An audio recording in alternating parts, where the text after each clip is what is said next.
Vamos lá, vou tentar de novo. E aí, tá muito ruim hoje a internet aqui, não sei o que aconteceu. Então, vamos tentar. Tem alguém aí comigo? Vamos lá, tendo um pouquinho de paciência. Mas vamos lá, vamos juntos. E aí? Presente, Tamires, que bom! Ah, quem mais que tá por aí? Boa noite, Thalita, querida. Sabrina, Elisa, boa noite. Que bom ver vocês. Vão falando de onde vocês são, se tá frio. Agora vai, tomara que dê tudo certo. Boa noite, um beijo grande. Oi, Elise, que bom, o carinho de vocês é tão bom.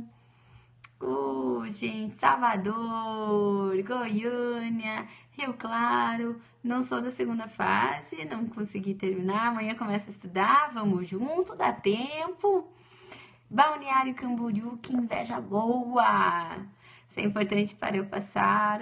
Gente, Rio Claro, São Paulo. São Paulo tá em peso hoje aqui. Mato Grosso, Fortaleza, Floripa. Está em clima ameno. Ai, Floripa é um paraíso. Palmas. Gente. Meu Deus. Eu vi aí que tem gente que tá em love com o meu VAD. Aliás, que bom que vocês falaram isso. Tem que me lembrar que hoje tem cupom de desconto. Eu tenho que passar a senha para vocês conseguirem 20% de desconto. Belém, Mirandópolis. Não sou da segunda, só para agradecer, você foi importante para mim na primeira fase. Querido Melo Júnior, muito obrigada. Você não imagina o quanto é importante, assim, eu receber esse tipo de mensagem. Esse desconto vai salvar, viu? Nelson Nasser, tenho falado com você pelo Instagram, não é mesmo? Tem. Gente, a Lei Complementar 123... que muita gente tem falado, Josi, não tem no seu novo VAD? Claro que tem, essa lei é importantíssima para nós. Mas o que aconteceu? A Lei Complementar 123, na verdade, é o Estatuto das Microempresas e Empresas de Pequeno Porte. Então, ela está na parte de estatutos. Logo, na sexta edição, está lá na página 444. É só abrir lá que está lá a Lei Complementar. Exatamente, Gabriele, obrigada. Está amando o curso, bom demais. Pati, que bom saber disso. Cadê nosso WhatsApp? Então, eu não consegui ainda ir ao shopping comprar um celular novo, não, gente. Mas eu prometo. Mas, eu criei já um Instagram, B, segunda fase tributário. Cadê que vocês não estão indo lá pra gente animar aquele Instagram? Quero conversar com vocês pelo Instagram. Poxa, fiz com todo carinho. Tô esperando vocês lá. Queimados, Rio de Janeiro. Gente, estamos juntos na segunda fase. Comprei marca fácil da Josi. Isso aí, essa semana eu vou gravar um vídeo falando sobre essas etiquetas marca fácil que são sensacionais. Medo do novo CPC. Marcelo, sabe que eu também estava bem preocupada, mas depois a gente começa a estudar, a gente começa a ver que melhorou e para muita coisa bem melhor mesmo. Ai, que maravilha! Acertou 4 em tributário! Luiz Eduardo Magalhães, hoje vou fazer a compra da marca fácil do Cevade Mercom. Nelson Nasser, aproveita! Aliás, vamos lá? Vamos lá para falar sobre a nossa senha? Olha só, gente, na semana passada eu gravei um vídeo para falar do meu Vadimecum, o que tinha de bom, de maravilhoso, e muitos pediram que queriam um desconto. Na hora, eu peguei telefone, liguei para a editora, falei, gente, por favor, dê um desconto para os meus alunos. Eles falaram que não podiam, mas que iam ver o que podiam fazer. E hoje eu recebi a notícia maravilhosa que está com 20% de desconto. Mas esse desconto de 20% vai apenas até o dia 5 de agosto, que eu acredito que cai na sexta-feira, né? E para você conseguir esse desconto, como que você faz? Existe um chamado cupom desconto. E como que funciona esse cupom desconto? Você tem que ir até o site da Armador, então você coloca lá www.armador.com.br Entra na parte de obras, escolhe a minha obra, Vadimeco, né? Vadimeco minha, do professor Eduardo Samag, e coloca lá, cupom desconto. A senha é Josi. Então, essa senha você consegue 20% de desconto, certo? Tranquilo? Oh, gente, as letras grandes e bem distribuídas. Exatamente isso. Então, vamos lá.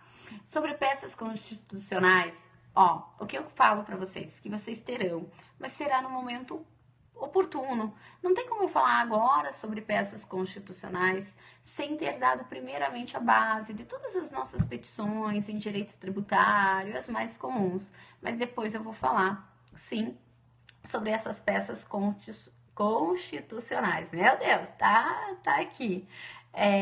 E o que eu ia falar para vocês? Bom, a revisão de hoje, e que alguns já estão até vendo, que eu estou acompanhando aqui pelo Instagram, que aparece para mim, estavam falando, ai, tá enrolando para começar a revisão.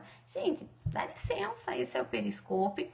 Essa revisão não é paga, é uma revisão gratuita. Eu quero pessoas do bem aqui que estejam bem-humoradas, porque, gente, são 10 horas da noite.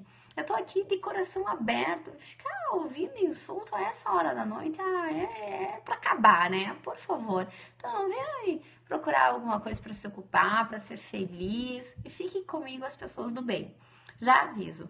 O que começou a falar besteira aqui no Periscope, eu aprendi que vocês mesmos que estão acompanhando o meu Periscope conseguem bloquear. Vocês ficam apertando em cima. Isso vai me ajudar bastante, tá? Vai fluir aqui. Você faz mais do que é preciso. Oh, gente, obrigado. Eu faço por amor, tá? Não é querer ficar aparecendo. Tem gente que fica lá e tá querendo aparecer. Não, gente, eu tenho o meu espaço, graças a Deus. Eu acredito que tem aluno para todo mundo. Tem professor para gosto de todo mundo também.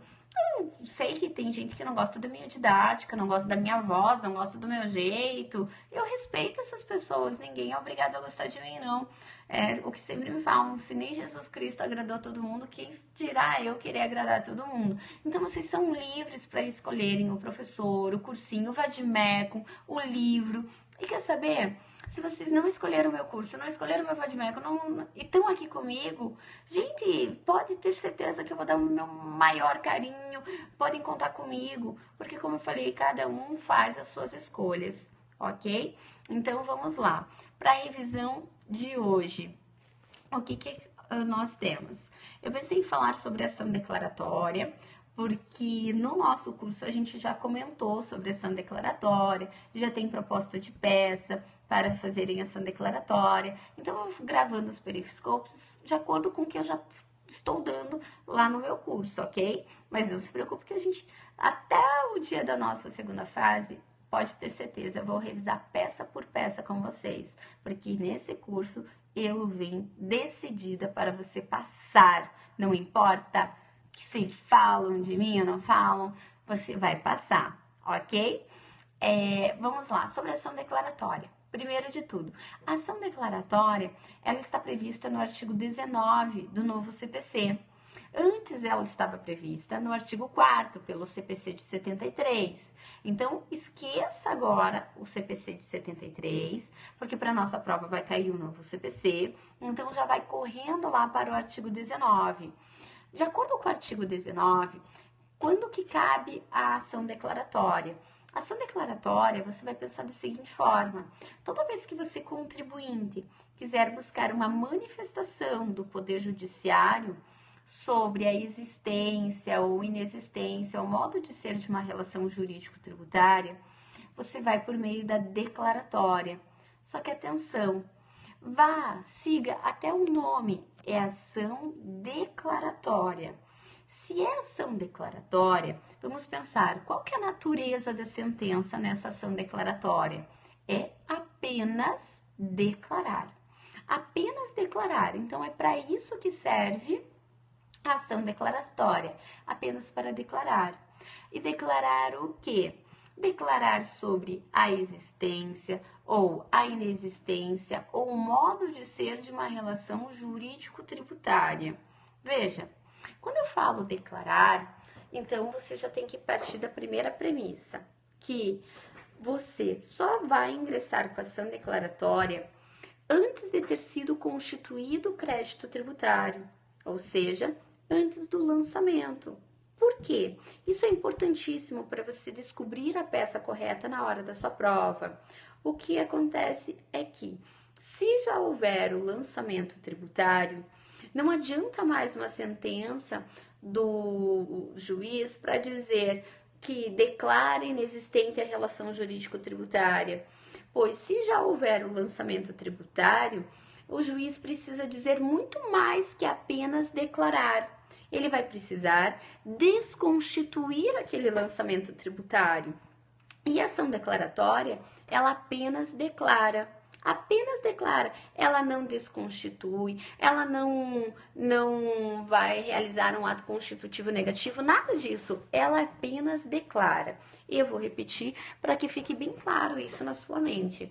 Ela vai declarar o quê? Sobre a inexistência ou existência ou modo de ser de uma relação jurídico-tributária. Bom, quando nós falamos para declarar sobre a inexistência de uma relação jurídico-tributária, veja, é quando, por exemplo, penso que é a hipótese assim que pode vir na nossa prova, é quando a promulgação e publicação de uma lei que ela traz um tributo inconstitucional. Aí você está sentado assistindo a televisão quando escuta esse noticiário. Uma lei criou um tributo inconstitucional. Exemplo, vamos lá. Foi criado uma CID, Contribuição de Intervenção no Domínio Econômico, sobre receitas de exportação. Ora, nós temos lá no artigo 149, parágrafo 2º, inciso 1 da Constituição Federal, que não podem incidir contribuições de intervenções no domínio econômico sobre receitas de exportação. Trata-se então de uma imunidade. Então eu sei que a Constituição Federal já traz essa imunidade, mas de repente uma lei cria uma contribuição de intervenção no domínio econômico sobre receitas de exportação. Ora, já vejo que essa lei é inconstitucional. Só que aí eu te pergunto, adianta eu olhar para a lei e falar, essa lei é inconstitucional? De nada adianta. Só que você concorda comigo que uma vez publicada uma lei que criou um tributo, você concorda que a autoridade administrativa vai cobrar esse tributo? Ainda que esse tributo seja inconstitucional, a lei vai cobrar? A autoridade administrativa vai cobrar? Vai. Por quê? Porque ela exerce uma atividade plenamente vinculada à lei. De modo que se a lei manda cobrar, a autoridade vai cobrar. Logo, o que acontece? Você tem certeza que se você não tomar uma atitude agora, nesse exato momento, haverá a cobrança daquele tributo. Então, você pode evitar essa cobrança. De que forma? Você bate nas portas do Poder Judiciário e diz, juiz, venha cá e declare, por favor, sobre a inexistência da relação jurídico-tributária. Então, o juiz, antes de ter sido constituído o crédito tributário, ele vai declarar que inexiste a relação jurídico-tributária. E aí, o que acontece? Se ele declara que inexiste a relação jurídico-tributária, aí a autoridade não poderá constituir aquele crédito, não poderá cobrar aquele crédito. Então, veja a importância da ação declaratória. Logo, sobre a ação declaratória, eu tenho que saber, primeiramente, previsão legal, artigo 19 do novo CPC. Segundo lugar, quando que cabe? Para que cabe? Qual a finalidade? A finalidade é, na verdade, para que o Poder Judiciário se manifeste, declare sobre a inexistência ou existência ou modo de ser de uma relação jurídico-tributária. Quando que cabe? Antes do lançamento tributário. Por quê? Porque antes do lançamento tributário é válida essa sentença que vai declarar sobre a inexistência de relação jurídico-tributária. Agora, depois que foi constituído o crédito, ou seja, depois do lançamento, eu tenho que pensar em outra demanda, como, por exemplo, ação anulatória, ou, se dentro do meu prazo, mandado de segurança repressivo, e assim por diante. Mas a declaratória é sempre antes da constituição do crédito. Agora aqui, coisas importantes que eu vou falar. Em que pese a ação declaratória ser apresentada antes de ter sido constituído o crédito tributário, é importantíssimo que o contribuinte, já no momento em que ajuizar a ação declaratória, tente suspender a exigibilidade do crédito tributário. Vou repetir isso, porque às vezes eu posso estar falando rápido e você tem que compreender, tá? Eu quero terminar esse periscope com todo mundo dizendo, Josi, pode vir que essa eu sei fazer, beleza? Então vem cá. A ação declaratória, ela vai ser apresentada, ajuizada, antes de ter sido constituído o crédito. Ok, até aqui todo mundo. Só que eu preciso que você prometa para mim que mesmo quando você apresentar a ação declaratória, você vai tentar suspender a exigibilidade do crédito tributário. Agora vem, vamos pensar, por que eu estou falando isso? Porque a vida do fisco, ela continua. Como assim? Nós sabemos que o fisco ele tem um prazo de 5 anos para constituir o crédito tributário e depois tem mais 5 anos para constituir o crédito tributário, cobrar o crédito tributário. Então, veja, o fisco ele tem 5 anos para constituir o crédito e depois 5 anos para cobrar. Se o fisco não constituir o crédito dentro de 5 anos, o que ocorre? A decadência. A perda do direito do fisco de constituir o crédito tributário.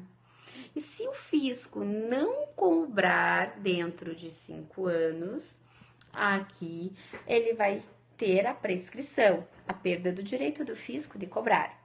Gente, eu vou explicar de novo. Não precisa se irritar. Se não entendeu, calma, vamos por partes.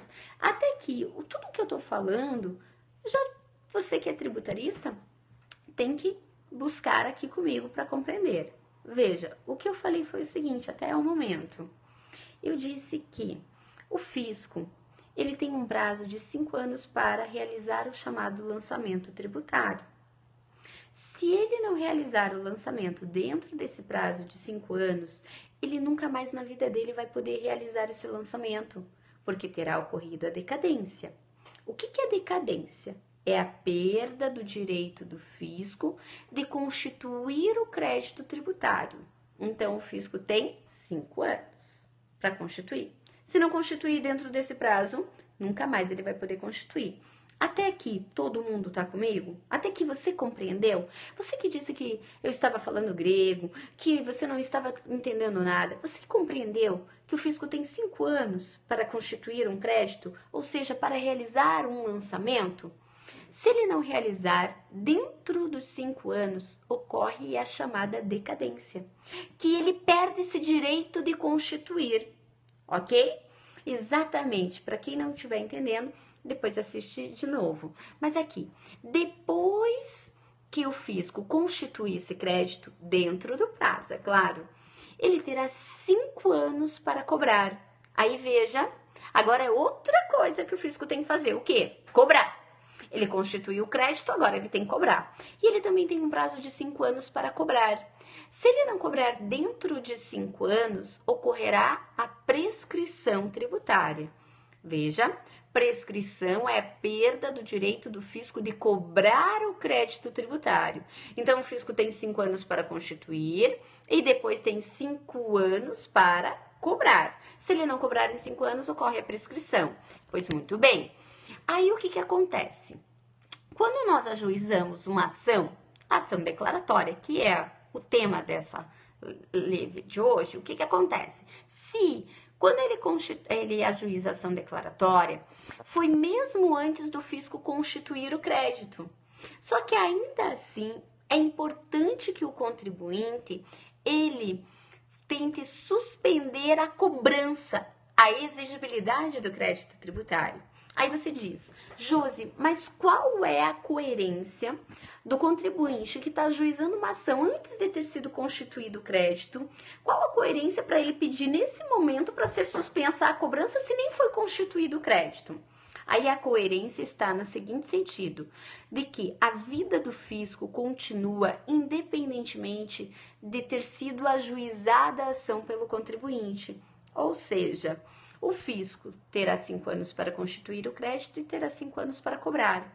O que o contribuinte pode tentar impedir não é a constituição do crédito, mas sim a cobrança desse crédito tributário. Então, como que o contribuinte pode fazer isso? No momento em que ajuizar a ação declaratória, o contribuinte pode tentar suspender a exigibilidade do crédito. E para suspender a exigibilidade do crédito tributário, eu vou me valer de uma das hipóteses do artigo 151 do CTN. Então, vem comigo. Eu vou ajuizar uma ação declaratória e vou tentar já suspender a exigibilidade do crédito tributário. Exatamente, é por isso que eu tenho que pedir a suspensão. Por quê? Porque no momento que eu ajuizo a ação declaratória, não impede o fisco de constituir o crédito e nem de cobrar. Mas eu posso evitar a cobrança, que isso já é excelente para o meu contribuinte. Aí tem duas formas de pedir para suspender a exigibilidade frente a uma ação declaratória. A primeira, realizando o depósito do montante integral. Se eu realizar o depósito do montante integral, estará suspensa a exigibilidade do crédito tributário nos termos do artigo 151, inciso 2 do CTN. Segunda possibilidade, sendo concedida uma tutela provisória, porque o artigo 151, inciso 5, diz que a concessão de tutela antecipada suspende a exigibilidade. Hoje eu não falo mais em tutela antecipada, mas sim tutela provisória. Logo, vem cá comigo. Se for concedida uma tutela provisória em minha ação declaratória, estará suspensa a exigibilidade do crédito tributário. Aí, de acordo com o novo CPC, como que eu vou conseguir uma tutela provisória? Há duas formas. Ou eu peço uma tutela provisória de urgência, preenchidos os requisitos do artigo 300 do CPC, quais sejam probabilidade do direito, risco de dano ou risco de causar um resultado que não seja útil ao processo. Se eu preencher e comprovar esses três requisitos, o juiz irá conceder a tutela provisória de urgência. E, concedida a tutela provisória de urgência, estará suspensa a exigibilidade do crédito. Isso é maravilhoso para o meu contribuinte. A segunda possibilidade de eu conseguir uma tutela provisória é hoje, de acordo com o novo CPC, por meio da tutela provisória de evidência, que está prevista no artigo 311 do CPC. Se eu preencher um dos requisitos lá do artigo 311 do CPC, aí eu tenho uma tutela de evidência. Penso que em direito tributário, o que mais nós iremos utilizar é o inciso 2, que diz: se você puder comprovar a demanda documentalmente e estiver sua causa pautada em uma situação que já tenha sido resolvida em sede de recursos repetitivos ou for teor de súmula vinculante, você terá a tutela provisória de evidência. Quanto a esse inciso 2, que fala de recursos repetitivos e súmulas vinculantes, temos feito interpretações extensiva, teleológica e sistemática para compreender que também, se já houver enunciado de súmulas, tanto do STJ como do Supremo, será concedida a tutela provisória de evidência. Uma vez concedida a tutela provisória, estará suspensa a exigibilidade do crédito tributário, certo? Agora aqui, pausa na minha explicação e eu pergunto para vocês, até esse momento, vocês compreenderam sobre a importância de pedir para suspender a exigibilidade do crédito tributário? Vamos lá, ADV 91 disse sim, quem mais? Quem mais está comigo? Eu quero avançar mais um pouquinho porque eu tenho medo que caia pergunta agora. Revise as formas, sim, vamos lá, tranquilo, sim, com certeza, sim, sim, sim. Fico feliz em ver que vocês estão comigo. Vamos lá. Agora, o que eu vou falar, prestem muita atenção. Eu vou falar mais uma vez sobre a tutela, tá? Prestem muita atenção, porque é muito importante. A minha preocupação é que caia em pergunta. Veja. Eu vou ter que repetir para puxar teu raciocínio. Eu disse a vocês que quando o contribuinte, dúvida, você pode pedir os dois, liminar e depósito. Tá, nós não vamos falar em liminar aqui, é sempre tutela, tá bom? Em ação declaratória eu não falo em liminar, eu falo em tutela. E sim, a resposta você pode abrir dois tópicos, tanto para falar da tutela provisória, e pode falar do depósito. Como que eu trabalho com isso? Eu falo, ó, caso não seja um entendimento de Vossa Excelência pela concessão da tutela, informa o autor que irá realizar o depósito a fim de suspender a exigibilidade do crédito tributário. Ok? Pois muito bem. Então agora, eu vou puxar mais uma vez esse raciocínio. Depois a gente fala sobre o IMS, tá bom? Vou puxar mais uma vez o raciocínio porque eu tô com medo de uma pergunta que já caiu em primeira fase e eu sempre faço esse comparativo e dá certo. Que cai em primeira, vai cair em segunda. Olha só, eu disse para vocês que o contribuinte ingressou com ação declaratória e isso não impede a vida normal do fisco, qual seja, o fisco vai constituir o crédito e ele vai cobrar. Então, ele tem 5 anos para constituir o crédito sob pena de ocorrer a decadência. E ele tem 5 anos para cobrar sob pena de ocorrer a prescrição. Muito bem. Observe que as duas hipóteses que eu falei, que irão suspender a exigibilidade, quais sejam realização de depósito ou concessão de tutela provisória, elas são hipóteses, guardem, de suspensão da exigibilidade do crédito tributário. Isso significa dizer o quê? Significa dizer que impede a cobrança do fisco, mas não impede a constituição do crédito. Ou seja, já caiu 2 perguntas em primeira fase quanto a esse ponto. O meu cliente conseguiu uma tutela provisória. Imagine a questão de prova. O cliente conseguiu a tutela provisória. Significa dizer o quê? Está suspensa a cobrança. Aí vem a pergunta, o enunciado. Porém, o fisco acabou de constituir o crédito tributário. Está correta essa atitude do fisco de constituir o crédito tributário, mesmo tendo sido concedida uma tutela provisória? O que vocês diriam para mim? Que está correta essa atitude do fisco. Por que, Josi? Porque a tutela suspende o quê? A exigibilidade, mas não suspende a constituição do crédito. Então, para quê? Para que adianta essa tutela? Adianta porque o fisco vai constituir o crédito, mas se eu tenho uma tutela, ele não vai poder me cobrar. Se eu não tivesse a tutela, aí ele poderia me cobrar. Só que se ele não me cobra, já é bom para o meu contribuinte. Então, cuidado. Quando se tem tutela, o fisco deve, inclusive, realizar a constituição do crédito sob pena de ocorrer a decadência. E se a minha demanda levar mais de 5 anos? Se a minha demanda levar 7 anos e o fisco não constituiu o crédito tributário? Passados 7 anos, ainda que o fisco ganhe, se ele não constituiu o crédito, ele não tem nada para levar. Ele não tem nada para levar. Sabe aquela tese, ganha, mas não leva? É isso que acontece. Por quê? Porque ele deixou de constituir o crédito. Ele tem 5 anos para constituir. Se ele não constituir dentro de 5 anos, ele nunca mais na vida dele vai constituir aquele crédito. Então, cuidado com essa perguntinha. Agora, a outra pegadinha. O contribuinte realiza depósito. Cuidado, eu disse depósito. Beleza? Depósito suspende a exigibilidade também? Suspende, nos termos do artigo 151, inciso 2 do CTN. Então, ele suspende a exigibilidade, certo? Nos termos do artigo 151, ok. Aí vem essa pegadinha maldosa que caiu em primeira fase, vai cair em segunda, tô esperando.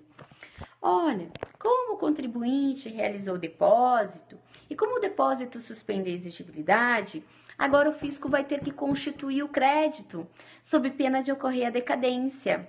Gente, o fisco não precisa constituir o crédito se o contribuinte fizer o depósito, porque para os olhos do STJ, a realização de depósito equivaleria à constituição do crédito.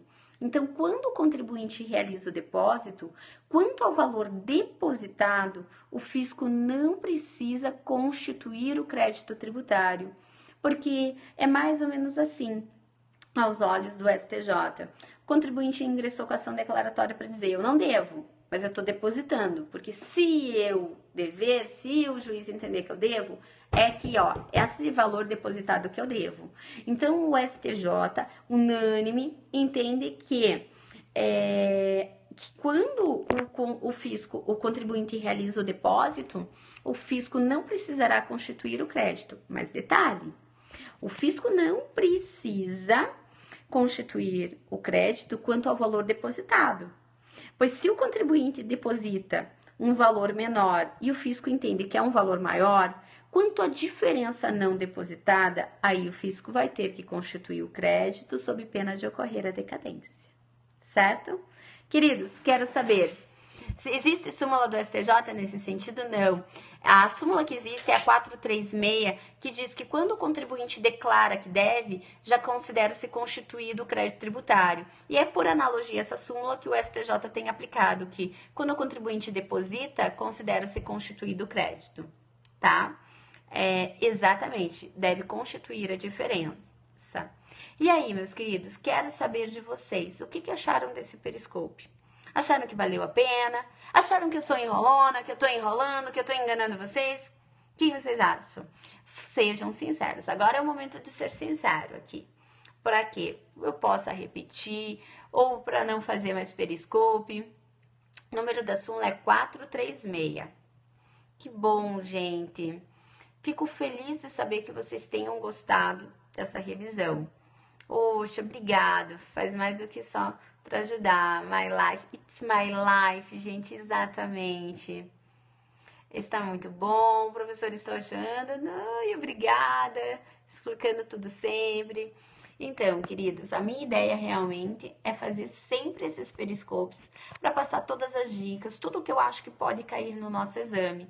Hoje eu dei uma aula bem pesada sobre precatórios no nosso curso de segunda fase. E a minha intenção é fazer um periscope para você sobre precatórios. Eu quero realmente que nesse exame todos passem, sem nenhuma exceção. Gente, eu vou fazer prescrição e decadência. Nelson, para você nunca mais confundir, pense assim, decadência é a perda do direito de constituir o crédito.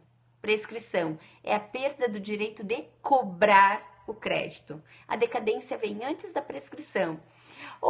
Filha Rebeca, Dora, um beijo pra você, Rebequinha, um beijo. Dora, posta uma foto da Rebeca lá no meu Instagram, me chamem. Aliás, tô sentindo falta de vocês participarem no meu Instagram. Diariamente eu tento postar vídeos com dicas também, tudo pensando em ajudar vocês. Então, se vocês estão gostando, comentem. Quem está assistindo a minha aula, posta lá uma fotinho. Quem tem uma vaga de MEC, se está gostando, vamos interagir. E outro, vamos conversar lá pelo meu Instagram, OAB Segunda Fase Tributário. Eu estou esperando vocês. Vamos montar o nosso grupo de conversa lá. Sabe o que eu faço? Toda noite antes de dormir, eu passo os olhos pelo Instagram. E aí, quando eu vejo um recadinho de vocês, assim, eu penso, poxa, meu dia valeu a pena. Que às vezes é duro, né? A gente acorda cedo, assim como vocês também, tem um monte de coisa para fazer, estudar. Mesma coisa para nós. Gente, casos práticos são bons, vou tentar trazer aqui para o Periscope também mais casos práticos. Tem as novas ações, sim. Tem os seus livros, até me ajuda muito na pós. Puxa, fico tão feliz em saber isso, gente. Tributário com amor. Sara. Selvagem tem as ações? Sim. Tem sim. Tem as leis, né? Referentes às ações de controle concentrado. Tem sim. E o meu livro, a 4ª edição da OAB, primeira e segunda fase, também já tem essas ações de controle concentrado. Só aguardando seu livro de prática. Vade maravilhoso. Obrigada, gente. Obrigada mesmo. Então, vamos ficando por aqui. Eu sei que vocês também têm muita coisa aí pela frente. Alguns vão conseguir estudar mais um pouquinho, outros já vão ter que descansar. E assim, uma coisa que eu falo do fundo do coração, que eu sempre apliquei. Cada um siga o seu limite. Se chegou a hora de dormir, durma com tranquilidade, que não tem coisa pior na vida, você dormir e ficar pensando, devia estar estudando, devia estar estudando. Aí você não dorme e não estuda. Ou ir estudar, ficar pensando, mas eu tô tão cansada, Então vamos combinar assim, faça tudo que você tiver vontade de fazer, mas sem se cobrar. Se você tá com vontade de estudar, estude. Se você não tá com vontade, mas você acha que tem que estudar, não estude, que não vai render. Às vezes rende muito mais 1 hora de estudo do que você ficar 3 horas estudando aquele mesmo ponto. Ok? Na aula a senhora coloca a remissão dessa súmula por analogia? Sim.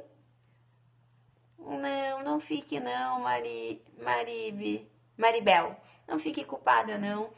Como eu disse, eu sou o tipo da pessoa que eu tenho que dormir no mínimo 6 horas no dia, assim. E eu sei que tem gente que dorme menos, consegue produzir mais. Se eu conseguisse dormir menos, eu produziria mais. Mas quando eu vou produzir algum trabalho, fazer algum livro, eu sei que eu tô ali, tô atenta, tô me dedicando o máximo. Então, não se sinta culpada, não. Cada um tem que respeitar realmente o seu limite. Às vezes eu escuto as pessoas falando, nossa, eu consigo estudar de madrugada. Não é o meu caso. Eu tenho que dormir. Eu consigo acordar às 5 da manhã para estudar, isso eu consigo. Mas eu não consigo ir dormir às 5. Então, assim, cada um tem o seu jeito. Quantas horas por dia devo estudar? Gente, isso também depende de muitas pessoas, né? De pessoa para pessoa. O ideal, se eu pudesse, se eu tivesse meu dia livre, se você não estiver trabalhando, o ideal é você computar assim, no mínimo 8 horas, tá? Só que quando você fala em 8 horas, veja, até um aluno que me disse que utilizava isso. Ele dizia, olha, eu sentava na frente do computador das 8 ao meio-dia e depois das 2 às 6. Totalizava 8 horas. Eu dizia, maravilhoso. Só que ele dizia o seguinte, poxa, mas eu tenho o meu tempo de ir ao banheiro, tenho o meu tempo de beber água, daí às vezes minha mãe chega, conversa e barari. Então você não estudou 8 horas. Então seja regrado, se você tem disponibilidade para estudar 8 horas, estude. Josi, eu não tenho, impossível. Então foi isso que eu te falei. Às vezes, quando você não tem o tempo, o tempinho que você tem, você se dedica tanto e faz toda a diferença. Na época que eu fiz a segunda fase, eu não tinha tempo para estudar. Eu trabalhava o dia inteiro, estava num escritório novo, que eu tinha acabado de ser contratado, logo tinha que mostrar serviço. E à noite eu estudava à noite, eu chegava em casa super cansada, ainda tinha que entregar a monografia. Mas naquele um tempinho que eu tinha, eu ia estudando no ônibus e assim, deu tudo certo. Tô aí, consegui, eu sei que quem quer consegue, ok? Gente, então, vamos lá, vamos firmes, forte. Quando vocês estiverem cansados, lembre-se, it's my life, mergulhem de cabeça e pensem, essa é a vida de vocês. Deixo um beijo grande para vocês. Passou para concurso? Carol, eu sou advogada, eu amo a advocacia, eu nunca tentei concurso não, tá? Eu sempre quis ser advogada tributarista mesmo, então eu sou realizada, mas é aquilo que eu falo, né? Cada um tem a sua vontade, tem o seu desejo, ok? Beijo grande para vocês, vamos nos falando, espero vocês participarem mais lá no meu Instagram e amanhã tem dica. Beijo, gente!